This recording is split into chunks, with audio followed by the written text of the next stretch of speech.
మోకాళ్ల నొప్పులు, gas, gut health వంటి సర్వ రోగాలకు నివారణి అరుణ యోగా ఆముదం. మీరు ఎక్కడ దాకా చదువుకున్నారు? మీ క్వాలిఫికేషన్? 11వ తరగతి. 11వ తరగతి ఫెయిల్డ్. కానీ ఈరోజు ఎవరు ఊహించరు కదా, తెలుగు సినిమాతో పాటు బాలీవుడ్ని కూడా ఏలుతారు ఈ వ్యక్తి అని చెప్పి. అమ్మా, చదువుకి రంగానికి చాలా మంది ముడిపెడుతూ ఉంటారు. మీరేమంటారు? చదువు అవసరం, చదువు చాలా అవసరం. నేను చదివాను కనుక 11వ తరగతి వరకు చదివాను కనుక అందరూ ఇదే అని అది కాదు. మళ్ళీ చదువు చాలా అవసరం, నీకు జ్ఞానాన్ని. నేను అదే చెప్తున్నా, మీ నాన్నగారు 11వ తరగతి ఫెయిల్ అయిన ఈ వ్యక్తి ఈరోజు ఇండియన్ సినిమాని ఏళ్తారని అనుకోలేదు కదా అంటున్నా. అనటం లేదు, అందరికి పరిచయం అయ్యాం. అదే చెప్పేది, నేను నా ఈ స్థితిలో నేను ఉండటం ఆయన చూడలేకపోవడం నాకు బాధ కలుగుతుంది. మా అమ్మగారు కూడాను. అమ్మ ఉన్నారా? లేరిద్దరు చనిపోయారు. నాకే 68 ఏళ్ళు. ఇంకెక్కడుంటారు అమ్మ నాన్న? ఉదయాన్నే వచ్చి ప్రేయర్ చేసుకుంటాం, మా అమ్మ మా నాన్నని తలుచుకుంటాం. అంటే మీరు క్రిస్టియన్ అని అన్నారని అడుగుతున్నాను. క్రిస్టియన్స్ ఎక్కువగా యేసు ప్రభుని తలుచుకుంటూ ఉంటారు. అన్ని మతాల కన్నా ఇంకెక్కువగా ప్రేయర్స్ అనేది రోజు. విషయం చెప్తాను మీకు, అన్ని మతాలు మా ఇంట్లో ఉన్నాయి. నా కోడళ్ళు ఇద్దరు బ్రాహ్మిన్స్. అసలు నేను ఎవరు పూజ, మా కోడలు అక్కడ పూజ చేసుకుంటూ ఉంటుంది, గంటలు కొట్టుకుంటా టింగ్ టింగ్ టింగ్ అని. ఓకే, ఎవరిది?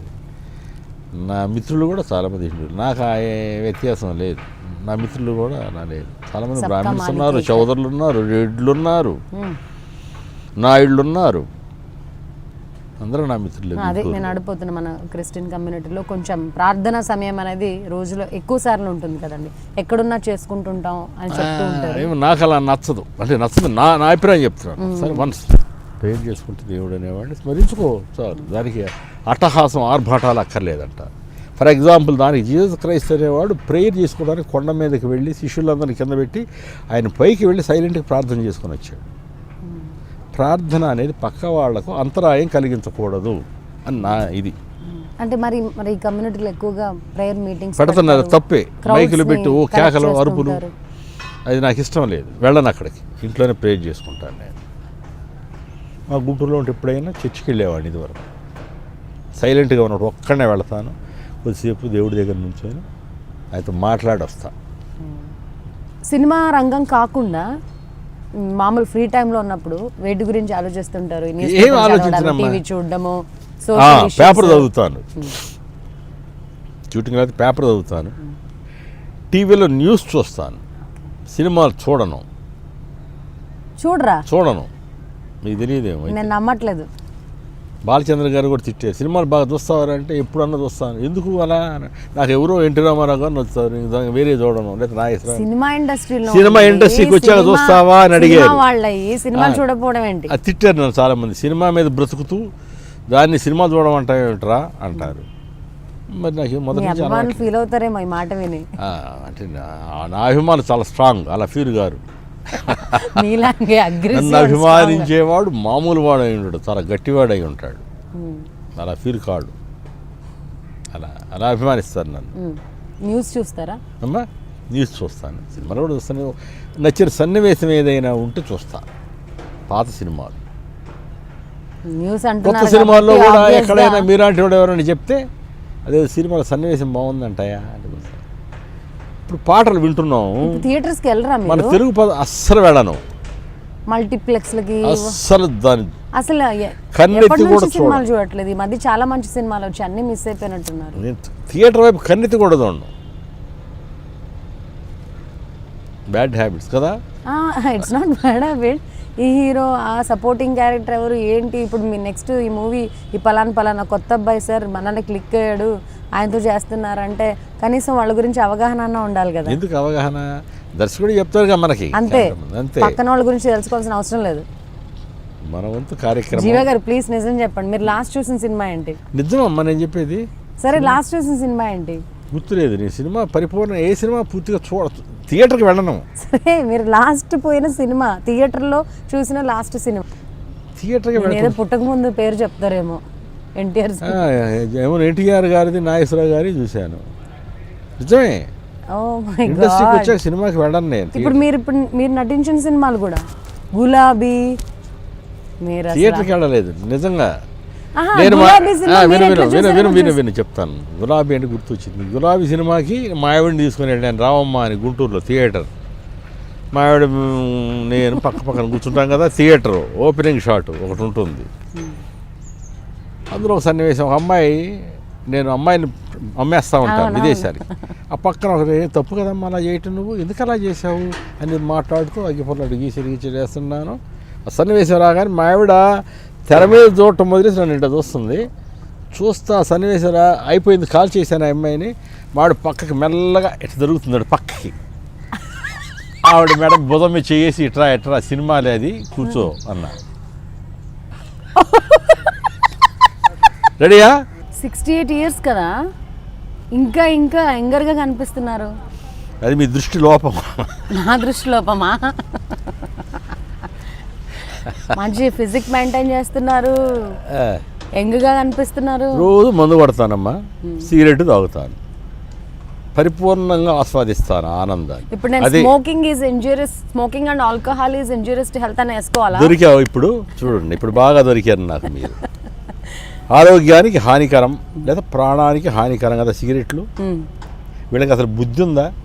ఎలా అంటే తల్లి, సిగరెట్ వలన మీ ప్రాణానికి హాని అన్నప్పుడు నిషేధించరేంటి అంటే, నిషేధించి దీన్ని కంట్రోల్గా తాగని చెప్పడం కూడా వాడడం అంతేనా? విషాన్ని ఇచ్చి కంట్రోల్గా వాడంటే అదేంటి? అది ఎక్కడ న్యాయం? మందు ఆల్కహాలే.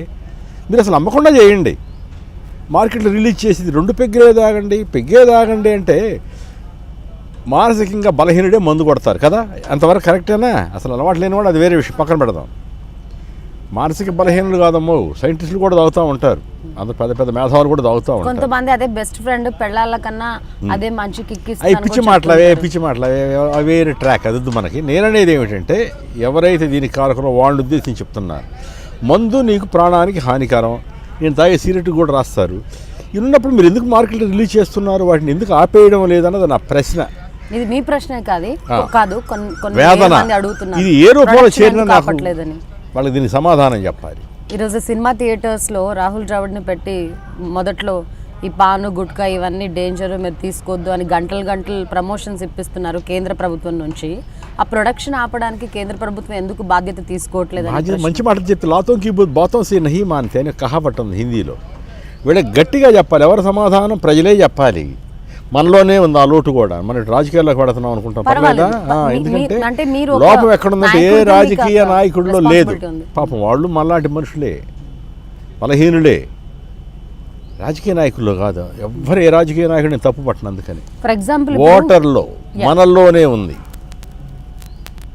మనమే వేధవలం, ఓటర్లే వేధవలం. ఆ క్షణానికి ఆనందపడి ఆ మందుకు లేదా ఇంకో దానికి బానిసలవి ఓటేస్తున్నాము. ఇలాంటి వాటన్నిటికీ కూడా పాత ప్రభుత్వాలు చేసిన తప్పుల్ని కరెక్ట్ చేస్తామంటూ పవన్ కళ్యాణ్ లాంటి వాళ్ళు కొత్త పార్టీలతో ముందుకు వస్తున్నారు. వ్యక్తిగత నేను ఇప్పుడు కామెంట్ చేయను, ఎందుకంటే నేను అంటే చెప్పాను ఇండస్ట్రీకి వెళ్ళడానికి నేను పాలిటిక్స్లో తిరిగిన వాడిని నా చిన్నప్పుడు. ఇప్పుడు దాని గురించి నేను మాట్లాడదలుచుకోలేదు.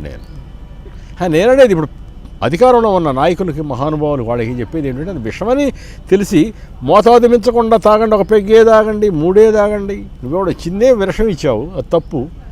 ఆ సిగరెట్లు కూడా హానికరం అంటాడు, దాని మీద బొమ్మలు వేస్తారు, ఏంటో చేస్తారు. ఎందుకు రిలీజ్ చేస్తున్నారు? కానీ ప్రభుత్వాలు ఆదాయం కూడా, అది ప్రభుత్వానికి ఎక్కువ ఆదాయం ఆడుకుంటున్నారు ప్రజల జీవితాలతో. వేదనమ్మ నాకు ఈ వేదన వ్యక్తం. మీకు ఒక అవకాశం వచ్చింది ఇప్పుడు ప్రభుత్వాలకి, మీరు ఏం చెప్పదలుచుకుంటున్నారు? ఇదే ఇప్పుడు నేను చెప్పింది, చేతులు ఎత్తి నమస్కారం, చేతులు ఎత్తడం కూడా అనవసరం, వాళ్ళకి నమస్కరించడం కూడా పదం కూడా అనవసరం అనుకుంటున్నారు. నువ్వు విషం పెట్టి కొంచెం తినంటే అది ఎక్కడ న్యాయం? నువ్వు మందు సిగరెట్లు మార్కెట్లో పెట్టేసి మందు ఎక్కువ తాగొద్దు, గుండెకి హాని, దానికి హాని, దీనికి అని చెప్పడం ఏంటి? లేకుండా చెయ్యి. ఇతర రంగాల్లో కన్నా సినిమా రంగంలోనే మందుని ఎక్కువగా అది ఒకటి దొరికారు సినిమా వాళ్ళు, పిచ్చోళ్ళు వీళ్ళు అన్నట్టు. సినిమా వాళ్ళంతా పిచ్చోళ్ళు, అమాయకులు పాపం. వాడు సర్కిల్ అంతవరకే ఉంటుంది, ఆలోచన విధానం కూడా. సినిమా పొద్దున్న షూటింగ్ ఏమిటి ఇదే ఆలోచిస్తూ ఉంటారు. బయట ప్రపంచం చాలా తెలియదు, అంటే ఇక్కడికి వచ్చాక పొద్దున్న షూటింగ్ ఏముంది, దానికి ఏముంది, ఇదేంటి, మళ్ళీ ఇంట్లో ఏముంటాయి చూసుకొని గబగబ మళ్ళీ షూటింగ్కి వెళ్తాడు పాపం. నన్ను అడిగితే వీళ్ళు అమాయకులు, బయట ప్రపంచంలో బ్రతికే చాలా మంది కంటే అమాయకులు cinema. Please subscribe to iDream. Please subscribe to iDream. Please subscribe iDream. And please subscribe to iDream. For more videos, subscribe to iDream. Please like, share and subscribe to the channel. Congratulations, iDream. Subscribe to iDream. Subscribe to iDream. So subscribe to iDream Media. iDream కి iDream team అందరికి huge congratulations. Please subscribe iDream Media. Please subscribe to iDream. Subscribe iDream. Please subscribe to iDream. iDream అంటే నా కళల channel subscribe చేసుకున్నారు, నోరు తిరుగుతలేదు. మీరైతే గంట గుర్తు కొట్టండి. For more such videos, please subscribe to iDream.